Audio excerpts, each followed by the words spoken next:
مسيت العافية عليكم. السيد درويش البحر المغني المصري المجدد والباعث للنهضة الموسيقية بمصر والوطن العربي يقول: زوروني كل سنة مرة، حرام تنسوني بالمرة. زوروني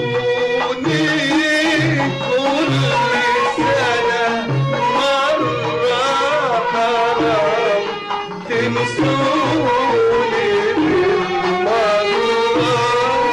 الشاعر محمد يونس القاضي تعرض إلى وعكة صحية، وعلى أثر هاي الوعكة الصحية بلشوا الناس والأصدقاء والمحبين بزيارته. المهم الشاعر محمد يونس القاضي من شاف أخوه الزعلان جاي عليه قام من فراش المرض وشبقه شبقه مال صدق، وصار بيناتهم بواكي وونين وثغيب، وبهذا الحضن والشبقه انتهت كل الخلافات اللي امتدت سنين طويله.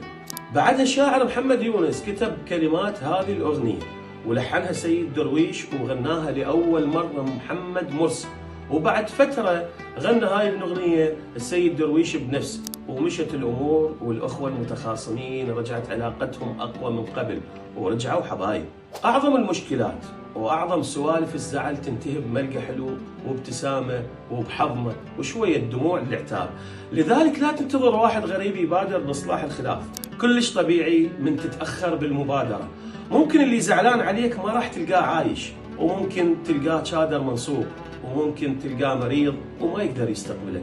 لذلك خلونا نحب بعض وخلونا نتنازل شوية ونترك الخلافات، لأن الكراهية عمرها ما زادت بعمر البشر. ثمان.